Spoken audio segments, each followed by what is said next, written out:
All right, folks, welcome back to the channel. So today we are going to take a look at an Ed Brown Alpha Carry.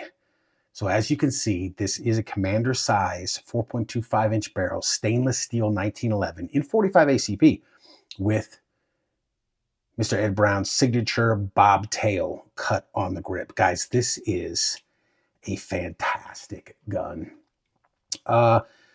I've had this for quite a while. I picked this up probably 8+ years ago when I lived in Virginia. So this is 2024 now. Yeah, so it's probably about 8 years ago at an awesome store in Ashland, Virginia, near Richmond called Green Top. And it's a great gun store, probably the best in Virginia. And they're an Ed Brown and Les Bear dealer. So that's where I got, I got several of my guns. I think I bought both my Ed Browns there. So yeah, let's just take a look at this gun. Now, I did a little bit of research. I think Ed Brown still makes these. You have to custom order them, and they are quite a bit more expensive than what I paid for it. Guys, some people, I've had comments before, people are like, you're just trying to flex with your expensive guns and all this, because I will give it's typically during the review of a budget-friendly gun. If I compare something to a higher-end gun, they'll be like, you're just trying to flex. And you got to understand something, guys. A lot of these expensive guns that I own were purchased years ago when they weren't as expensive. And also it took me, I'm 50, man. At the time I filmed this video, I'm 50. It took me a lifetime to be able to afford some of this stuff. Okay. So I'm not rich. I'm not trying to be like, I'm running out there buying all. It took me a lifetime I was poor for a long time. Okay. And here's a good case where when I bought this gun, I think it was probably, like I said, 8 years ago, 2015, 2016, somewhere around there, maybe. And at the time, I believe I paid $19.99 for it. So after taxes and everything, it was $2,000 for this gun. I went on their website, again, 2024, and it was $3,100 for the base model. And I think that's what this is. You got a couple of options that you can pick that won't charge any extra, but it was $3,100. So I get it if some people are like, hey, that's an expensive handgun now. It was expensive for me back then, but $2,000 is a lot different than $3,100.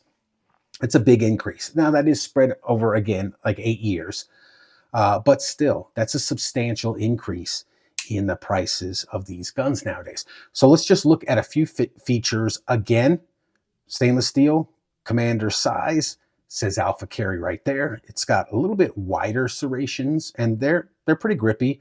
In the angle of the grip, it does have an extended thumb safety, which, if you're familiar with my channel, if you're not, this is my biggest pet peeve on 1911s, and this is fit almost perfectly. It's not great in another way, and I'm going to show you that. But this thing, as far as positive, that's beautiful. That's beautiful right there. Standard trigger with the speed holes in it. These, I think a company called, if I remember way back in the day, I think this was called like a Videcki trigger. I think it was the name of the company that decided to drill 3 lightning cuts in the trigger. But there it is, aluminum trigger. It is adjusted for over travel. Standard mag release button. It is not undercut under the trigger guard. It does have Ed Brown's signature chain link, pattern front strap checkering, and half of the bobtail, the rear strap checkering. It's got the beaver tail with the memory grooves in it, and boy, this is ever so slightly, it wiggles, but the feeling on pushing it, oh man, does it feel good. Delta style hammer. It does have, what are these? Are these Novaks? These are Trigicons. Trigicon 3 they're night sights with the white rings around them. So that would be what your sight picture would look like. See this side, custom by Ed Brown, lowered and flared ejection port. The front sight is pinned in place on this one. Some of the other manufacturers do not do this. Another thing that's kind of a little bit different about this gun, by the way, these are black double diamond G10 grips. No ambi thumb safety. That's an issue for some people. They like ambi thumb safeties. I'm not the biggest fan of them. I'm kind of like, take it, or leave it either way. But if you notice on this one, the barrel sticks out just a little bit more than a lot of other manufacturers do. I kind of dig that. And it is just just a little bit more, but it's kind of cool. Kind of gives it its own dealio. Came with 2 7-round Ed Brown magazines, and yeah, it's just a standard. It's not a ramped barrel, standard 1911. Guys, I have never, I'm telling you, with my Les Bears and my Ed Browns, I have never had any malfunctions with them. I haven't. I mean, and a lot of people, what do you pay for? Why do you pay so much money extra for some of these custom 1911s? Usually that's the reason why. You usually get better reliability and better accuracy. I say usually. And another thing that a lot of these higher end 1911s do, some lower end 1911s can be picky on bullet shape of the projectile. They can be picky on what magazines they take. It's been my experience in my higher custom, semi-custom 1911s that I own, it really, unless the mag is actually defective, it will use any mag, any projectile shape, any bullet length. They'll just feed and shoot all day long. And that's one of these. This thing is, I have never had any issues out of this gun. It's fantastic. Build quality it's custom 1911 Ed Brown quality, man. But I will point out one issue I do have with this gun, and it is the thumb safety. Look at that right there. Now, if I'm going to complain about a $300 TSOS doing that or a Colt doing that, I'm going to point it out on this Ed Brown too. Look at that. That's just, okay, that's ridiculous. There's no reason. Now, when it's off, you see how flush and fit, it's fit perfectly. But then when you slap it on, boy, I can see that hole right there. Now, ideally, it should maybe be, let me see if I can get it, like right there, just to cover it up. I don't know why that is. I don't know if the thumb safety, I don't know why that happens, but I know that's not supposed to be like that, especially on a higher end. Like I said, $2,000, but if I had to replace this today, it'd be $3,100 just to order it. So that should not be there on a higher end 1911. But let's do some of the checks that I do, standard checks on a 1911. Is there any barrel movement? Of course not. Not at all. Again, thumb safety on, off, completely positive and amazing. Does it fire when it's on? Nope. It's fire when it's off. Of course. Grip safety. Let's check it works. Let's check the engagement. And that's almost like 80 or 90. I would like it to disengage a little bit sooner, but that's, I mean, I haven't had any issues with this, but I would like to see a little bit sooner engagement. Let's check the hammer. Can you push the hammer forward? Nope. That checks the engagement between the sear and the hammer hooks. Oh, one thing back here where a lot of 1911 companies get it wrong. Perfectly fit. See some oil right there. Perfectly fit ejector and extractor. Perfectly fit. Now, you're probably asking yourself, like, why didn't they color those? Usually when they have to color these, they have to hard chrome them. And if it's not done correctly, they can be brittle and fail. Ask me how I know.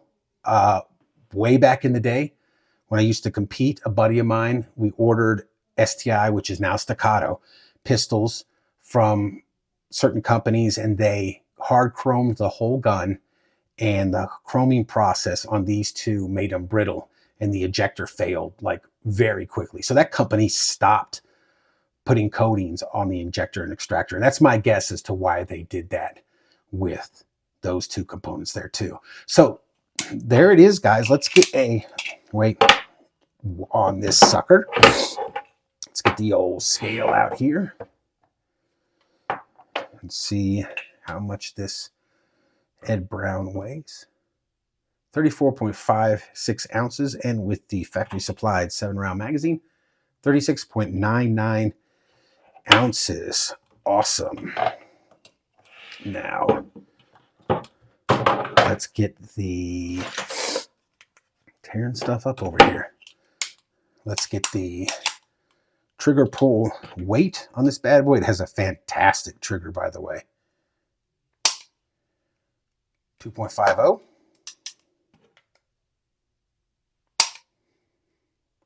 3.08.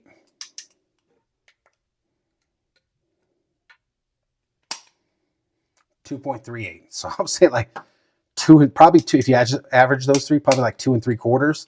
It is a fantastic trigger. Just a tiny bit of take up, and then it breaks. This trigger on this gun is one of the best, guys, that I own. It is one of the best. So let's just get this alpha carry out to the range and see how it shoots. All right, folks, we find ourselves back out on the range for the live fire portion of this review. We have our Ed Brown alpha carry. We got 7 rounds of 230 grain Winchester white box. Not the greatest stuff, but let me set that down right there right quick and put my ears in. And got some steel at 25. So let's just see what we could do with this fantastic gun. Here we go.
All right, folks, accuracy portion of this review. We have our Ed Brown alpha carry. We have 3 rounds. One's currently in the gun. We have 3 rounds of 230 grain blue bullets. Blah, blah, blah, blah. We got our 3-inch shoot and see. I'm going to go back 7 yards, and we're just going to see how it shoots.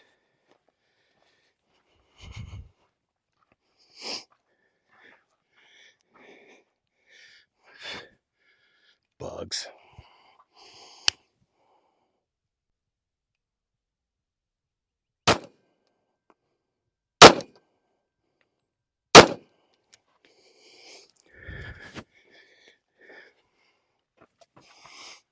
All right, folks, I'd expect nothing less from Ed Brown in some of these custom, semi-custom, whatever you want to call it, pistol makers. So there it is. It's pretty good. I actually, I was like, yes, I can get one hole. And I felt it just, but they're touching. So I'm happy with that. Let's go back and get the final thoughts. All right, folks, final thoughts on the Ed Brown alpha carry. I think it's freaking great. I've never had any reliability issues with this gun, any accuracy issues. It shoots fantastic. Build quality is fantastic, except for, as discussed in the tabletop, that little gap right there, which is, they could have fit that better. That's, again, it doesn't affect functionality or reliability or safety or anything like that, but it's just kind of on a high-end gun that you pay $2,000 for at the time that I bought this, as discussed in the tabletop. You don't want to see that. So This one gets a glowing review from me. I've always loved this gun. It's great. It's fantastic. I love Ed Brown's products. I know there's been videos out there, again, you know, of him being a jackass, whatever. I don't know. I dig the pistols. But I will say, to reiterate what I said in the tabletop, I paid, or did I say in the tabletop? I don't remember. Whatever. I paid $2,000 for this gun at the time. I think I've had it for, gosh, 7-8 years now, maybe more, maybe less. It's right around that time. And I just checked their website. It's 2024. I just checked their website. $3,100 they want for this gun. And that's the bare bones. If you order it bare bones, you can get extras like a rail, and that adds money, and some other crap, the red dot cutter, whatever. All that adds money. But for the base model, $3,100. Would I pay $3,100 for this gun in 2024? Hell no. I would not. $2,000 back in the day, I think it was like $19.99 plus tax. So it was probably 21, whatever. Would I pay $2,000 for it? Yeah, because I did. But it was 8 years ago. Guys, let me just sidebar a little bit right here. I get some people, not many, but I get some people. They're like, oh, you showing off expensive guns and all that. Understand that a lot of the expensive guns, some not so much, but a lot of the expensive guns that are really expensive now, I bought years ago, some decades ago. So when I pick up a gun 10, 12 years ago for price X, and I'm showing it to you, and you go look it up, and now it's price Y, sometimes almost double the price, you're like, whoa, what? No, I'm trying to tell you what I paid for it 8 years ago. That's why I say get some of the guns you want now, because in 10, 15 years, they're going to be double the price. And they're going to be, in some cases, especially with this jacked up economy in 2024, they're going to be out of reach. So, again, would I pay $3,100 for this gun? No. Am I glad I have it now and I paid $2,000? Yes, I think it is worth $2,000. It is fantastic. So there it is. Thanks for watching, guys. We will see you next time.